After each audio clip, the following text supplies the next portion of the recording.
We heard from Stephen Barclay a little earlier, the Brexit secretary, who says he thinks there is a landing zone for a Brexit deal. Is that something you welcome?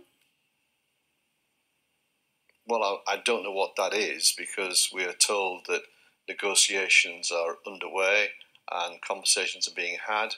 But we heard from Amber Rudd that the effort is focused on crashing out with no deal. And Leo Varadkar and others in the European Union are saying that they are aware of no proposition from the UK government. So if you'd like to tell us what that landing zone is, at the moment the landing zone that we do know about is described in the Yellowhammer documents, which is complete havoc across our country. So we need to know what it is he's talking about. We will know, of course, that the Labour Party wants to avoid a no-deal Brexit. If the government does bring back a deal, is there any chance that Labour might actually support it?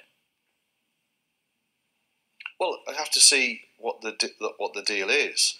But at the moment, Boris Johnson is telling us that he is not going to ask for an extension, and it seems that all of his energy is about delivering a no-deal crash-out. And that's the thing that we've got to focus on, and to make sure that doesn't happen.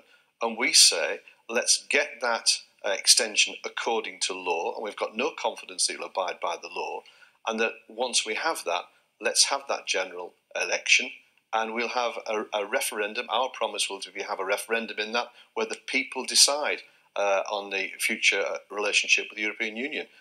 That seems to me the most pragmatic way to go about this issue. And of course, that's Jeremy Corbyn giving that lead, trying to hold the entire country together, with the only party trying to unite the country and address the real issues that they're facing on a daily basis, rather than having splitting one way or the other.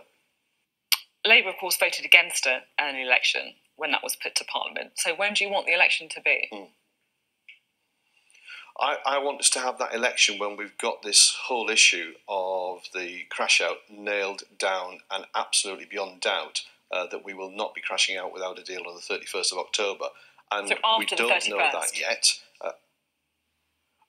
Well, after we've got it absolutely clear, if it would be beyond doubt the moment that Boris Johnson writes that letter and makes that request, as he is bound to do according to law. The Act of Parliament that was passed laid that out in the appendix, and he simply has to attach his signature to that letter.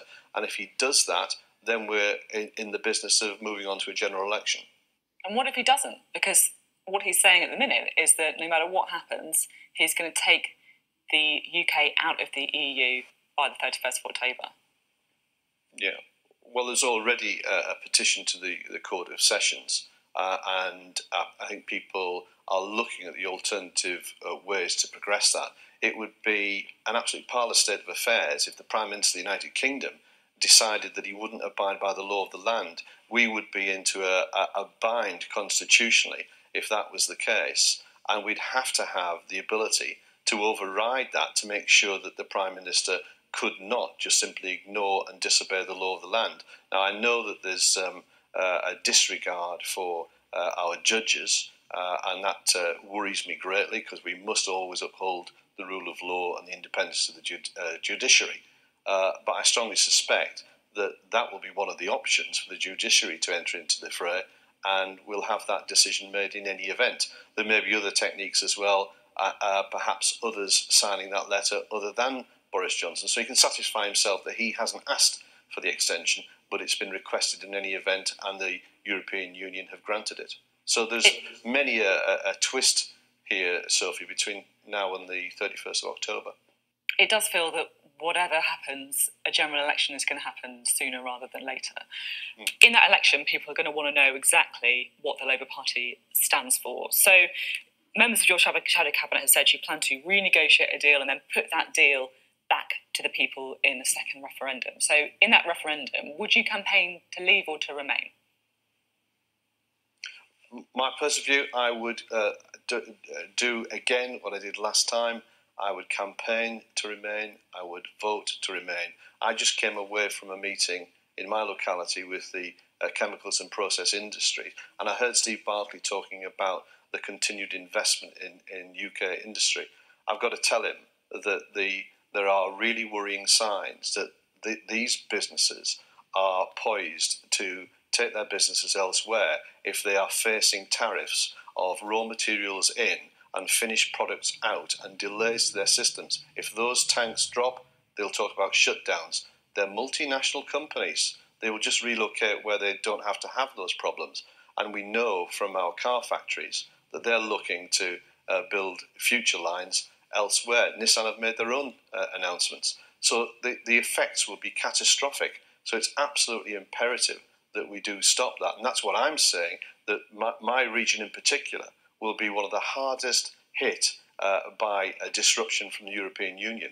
And it'll be jobs. And as ever, people like Boris Johnson, Jacob Rees-Mogg, when they smash the ship against the rocks, they'll have the lifeboat. It's the working class who will not. They're the ones who will pay for it with their jobs and their prosperity. And that's the deceit that Boris Johnson's trying to perpetrate upon the British people at the moment. And we've got to expose that for the deceit that it truly is.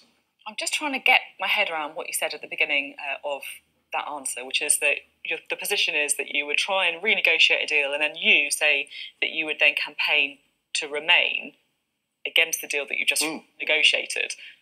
I mean, why would the EU do anything to try and negotiate a deal if you're saying you just go and campaign against it? No, think about it.